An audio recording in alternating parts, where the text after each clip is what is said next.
Welcome to Drive-Thru RX, and today we're in the kitchen. This is part of our Homeworks series, because how many times do we go into the kitchen every day, right? To grab something to drink, to get something to eat. How many times are you waiting in the kitchen for something to cook? Wonderful opportunity to take care of those extra minutes and take care of ourselves. So today we're bringing something brand new to you. It's Countertop 101. Yes! And we really want to thank our local sponsors to New Age Hippie who have allowed us to put this together and bring this to you. And we really hope this will be very functional, very practical, and very usable for every day of your life.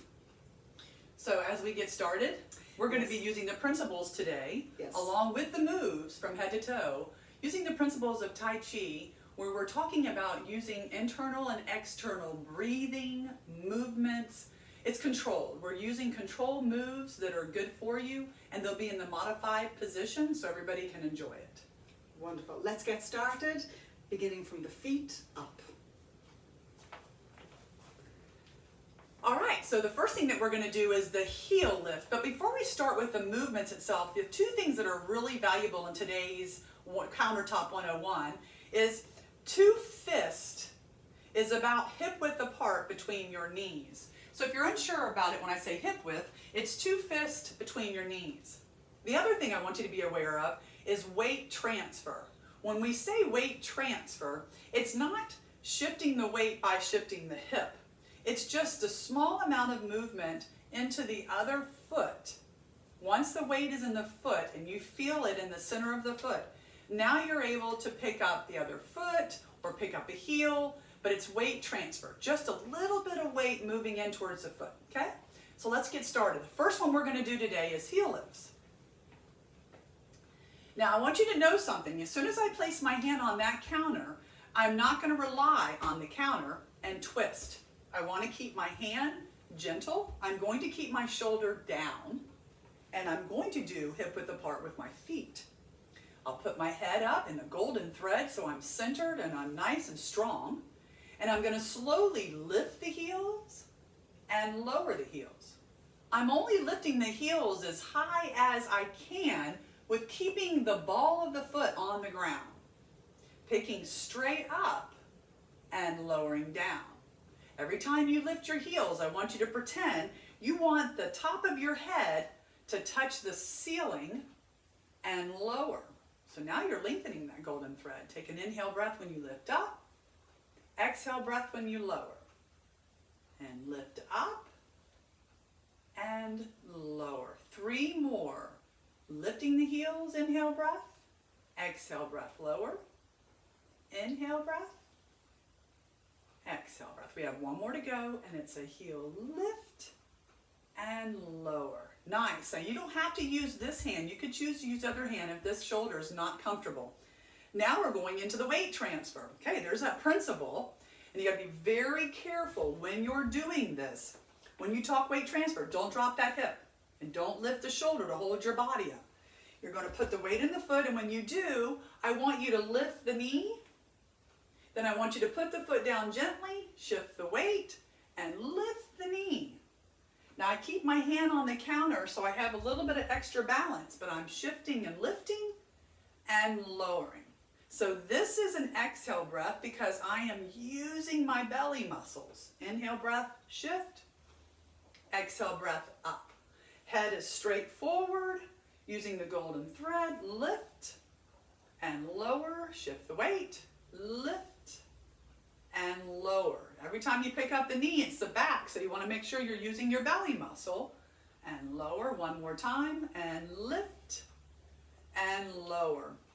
Now we want to do our ankle circles, so you're going to shift the weight to 1 foot. I'll start with weight to the inside by the counter, picking up the other foot, and just those small circles in 1 direction.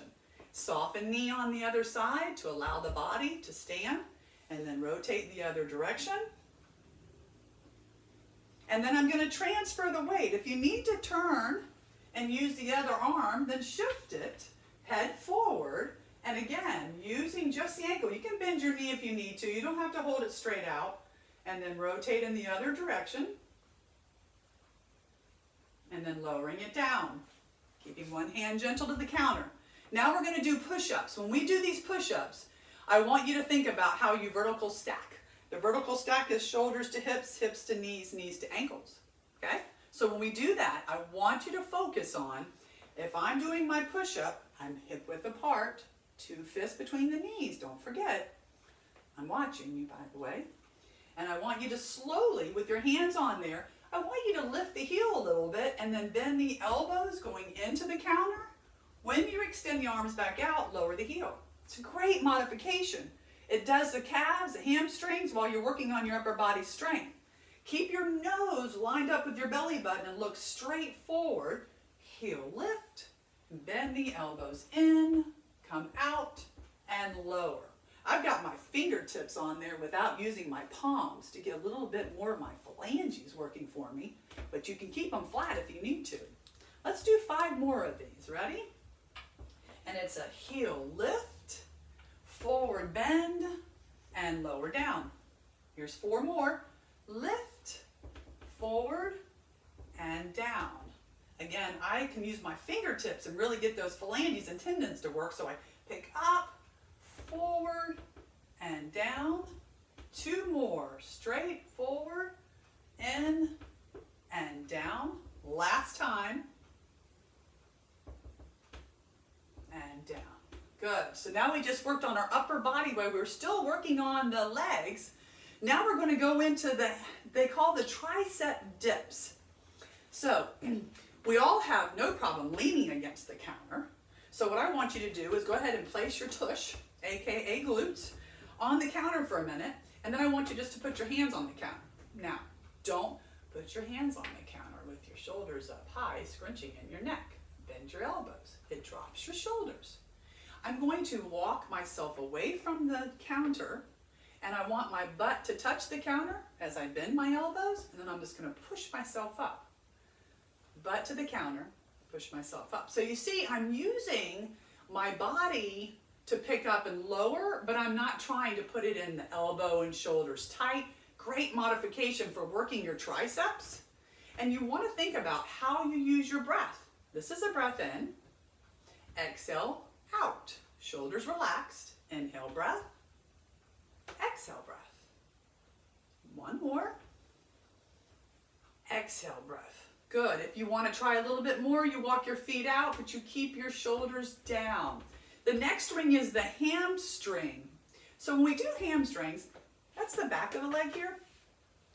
I want you to stretch the hamstring. So I'm going to step back with that foot, and I'm going to look at both of my feet and make sure my feet are going forward. No out to the side. They're both forward. I'm going to slowly, I've got the weight on the back foot, I'm going to pick up the foot, stretch, push the heel down. Now you're going to feel all the way through. It's going to be on both sides. So you pick straight up, push down, and up, push down. Good. And you'll notice that the weight transfers from forward foot to back foot. Still using that golden thread too, and push. Let's do 2 more. Your shoulders still down? Keep your shoulders down and light hand on the counter. Good. 1 more time. Lift and lower. I'm going to turn my back to you for a second, and let's do the other side. I'm not going to look at the camera so I don't end up changing the location. See how that changes the location of my golden thread? I'll look straight ahead. Feet are straight forward. As much as you can place that back foot on there for me, and the heel lift, front knee soft, and lower, and lift, and lower. You're still trying to reach the head to the ceiling while you work on the lengthening and lowering. It's even a little bit of a quad stretch in here too when you're pressing down and lifting up. And you have 3 more on the side. Inhale, breath. Exhale, breath. Shoulders relaxed. Exhale, breath. Nice. All right. Continue to moving now. We're going into the cat and dog. Cat and dog. I'm going to turn and I'm going to face you for a second during this, and I'm going to look away from you. Cat and dog. I hip width apart with my feet again. That's 2 fists. Don't forget. Hands are here. Oh, chin to the chest. Wide open, center back. then gently, oh, just stretch. Nice and easy. Open the center of the back. And stretch it out. Don't overdo it. This is a beautiful stretch. You don't have to overdo it. I'm working lumbar. There's an arch. Lower back. Stretching and lengthening. Now I'm opening up the thoracic, the center around those shoulders where we get so tight from having our head down. And we'll do 2 more. And again, wide open. And up. One more time. Nice breath. And up. That should feel wonderful. And you're opening up a lot of the muscles in here, okay? Now we're doing the abductions. So now I want to think about how important it is that we use the muscles, the quads. There's 4 muscles. We want to use them. You're going to have to bring that principle back of weight transfer. Keep that shoulder relaxed, please. Keep your head straight forward. I'm going to shift the weight, and when I do, light hand. If you're uncomfortable and it feels like you need to have more of your own body into it, then let's go ahead and get in towards the side so that you don't have far to go, and just do from the toe and back. Okay? Find your comfort zone. You could just shift the weight and toe and back. You see how that motion is? It's like being on a boat. You shift the weight, toe, and come back. Or if you're more comfortable, you can shift and lift. See how I keep going in towards that? I want to lean to that counter. I don't want to go that far. I just want to be able to pick up and lower. So let's go back to modified for a second. Let's shift the weight, toe touch, come back in. Shift the weight, toe touch, come back in. Let's try that one more time. Good. Now let's go to the other side. Again, I'm going to turn from the camera. Shift the weight, toe touch, come back in. Shift, toe touch. One more. Good. So you don't have to do as many on those because you're using a lot more of your body weight because you're displacing that weight instantly by counterbalancing. So don't overdo those. Take a little bit at a time so you can feel that. So the very last one I want to do is just a breath. So again, just lean against the countertop. Let your feet be forward a little bit. Make sure that you're comfortable and just take your hands and take a breath in and then exhale breath. By this time, your coffee should be ready to go, or your tea, or whatever it is you're waiting so patiently for. Exhale breath. And one more, breathing in deep. Exhale breath. Who would have ever thought that you could have Homeworks Countertop 101 right here in your own space? Wishing you a wonderful day. Thanks for being with us.